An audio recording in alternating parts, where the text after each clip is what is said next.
Los ataques de pánico son muy desagradables y sin un tratamiento efectivo pueden resultar un problema crónico muy limitante. Pero según el estudio de Balanger de 1993, con tratamientos psicológicos y/o farmacológicos eficaces, se puede curar el trastorno de pánico en la mayoría de los pacientes. Las causas biológicas de los ataques de pánico no se conocen con precisión y además ocurren de manera más o menos imprevista y es difícil de advertir sus desencadenantes.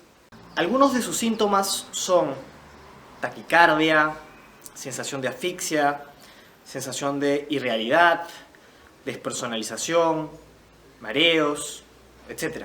En concreto se trata de un estado de ansiedad galopante en el que lo padece tiene la convicción de estar a punto o de morir, o de perder el control, o de volverse loco.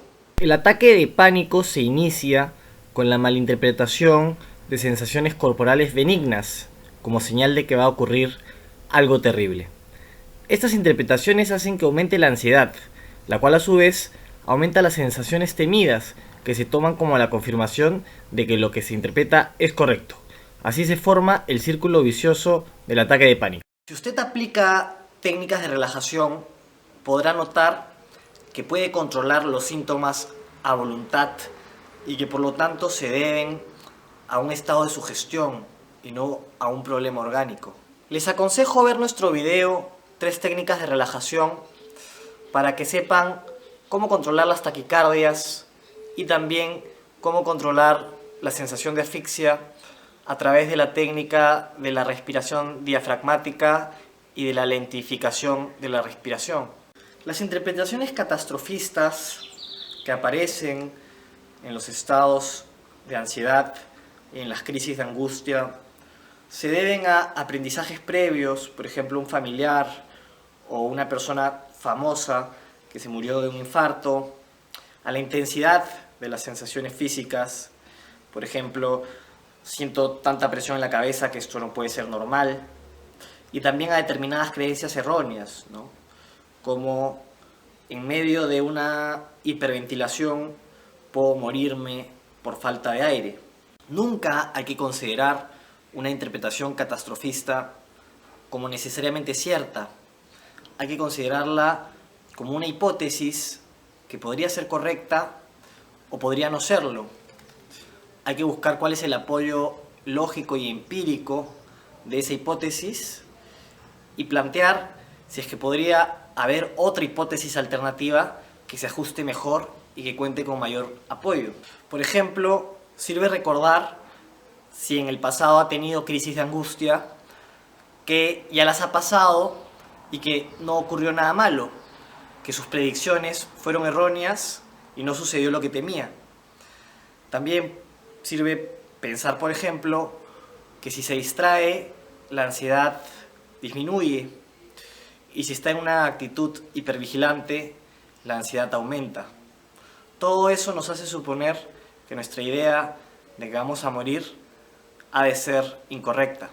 Pero además es útil otorgarle grados de probabilidad a nuestras interpretaciones, ya que muchas cosas pueden ser posibles, pero son muy poco probables. Por ejemplo, es posible que en este momento entren unos terroristas que a mí me secuestren, pero es tan poco probable que yo no me estoy preocupando de esa posibilidad. También es posible que en ese momento llegue un agujero negro y que acabe con todos nosotros, pero no nos vamos a preocupar de esa posibilidad porque es muy poco probable. Entonces, si una persona considera que es posible, sí, morir en un momento determinado por un infarto, pero que es muy poco probable y le otorga a esa creencia una probabilidad de 20 puntos sobre 100, digamos, entonces puede haber ansiedad, pero no va a aparecer el pánico. Y si uno le otorga una creencia de que está en medio de una crisis de pánico y esa es la razón que explica los síntomas, y esa creencia le otorga 80 puntos de 100, por ejemplo, entonces probablemente es que se va a sentir más tranquilo. Y si consigue distraerse y ve que los síntomas bajan, Entonces esa creencia de 80 puntos podría subir pues a 95 y se destruye el círculo vicioso del ataque de pánico. Ejemplos de reestructuración en el pensamiento, de los pensamientos que tenemos cuando estamos en medio de una crisis de angustia, pueden ser los siguientes. Hay una sensación de desrealización y mi interpretación inmediata es: me estoy volviendo loco. Ese pensamiento, tomado como una hipótesis, se puede reemplazar por una hipótesis alternativa mucho más plausible, y es: nadie se vuelve loco de un momento a otro, mi mente funciona de una manera muy diferente a aquellos que se vuelven locos. Estas sensaciones de desrealización se pueden explicar mejor por un estado de sugestión que por una posible locura. Cuando hay sensación de falta de aire, uno lo puede interpretar como que se va a asfixiar, que se va a morir ahogado. Pero esa interpretación puede ser reemplazada por otra muchísimo más plausible, que es: siento que me falta el aire porque estoy en pleno proceso de hiperventilación. O la sensación de falta de aire es normal durante la ansiedad. O muchas veces he pasado por esta sensación y no me he quedado sin aire ni me he muerto asfixiado. Hay que tomar en cuenta que muchas veces nuestro cerebro hace exactamente lo contrario de lo que le pedimos, sobre todo cuando le damos órdenes negativas. Por ejemplo, no debo pensar en tal cosa.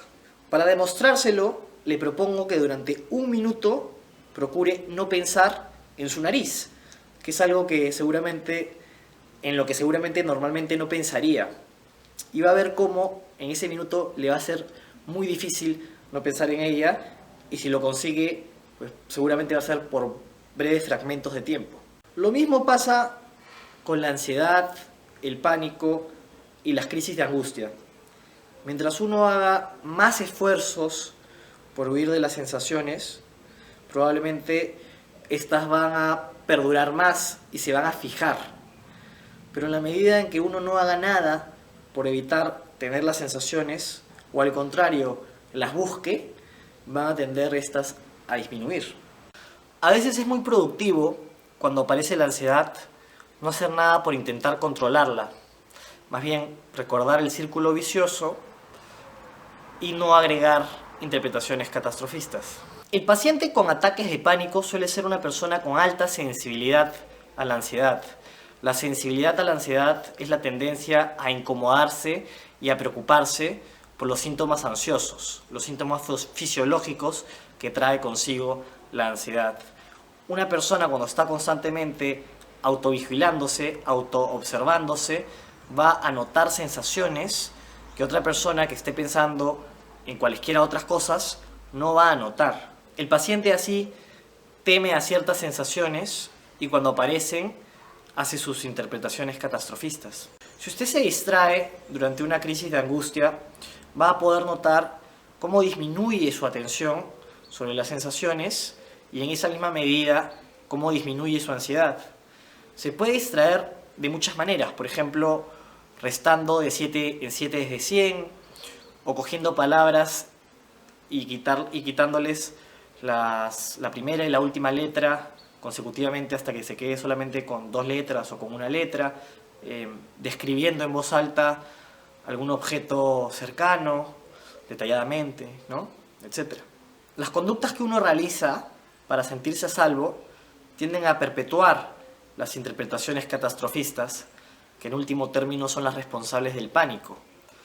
Conductas como, por ejemplo, ir en búsqueda de alguien con quien se sienta seguro, o sentarse por miedo a que uno vaya a desmayarse, etc. Al no llevar a cabo las conductas de búsqueda de seguridad, como al final lo que va a pasar es nada, uno aprende que estaba exagerando en sus predicciones. Hay que ser consciente de qué cosa es lo que uno teme que pase realmente. Porque uno puede decir, por ejemplo, yo temo desmayarme. Sí, pero desmayarse no es tan trágico. ¿Qué es lo que de verdad temo que pase? Desmayarme y no volver a recuperarme jamás, por ejemplo. Una vez que determinamos de verdad cuál es el pensamiento que nos asusta, podemos analizarlo y además descubrir en qué medida está distorsionado.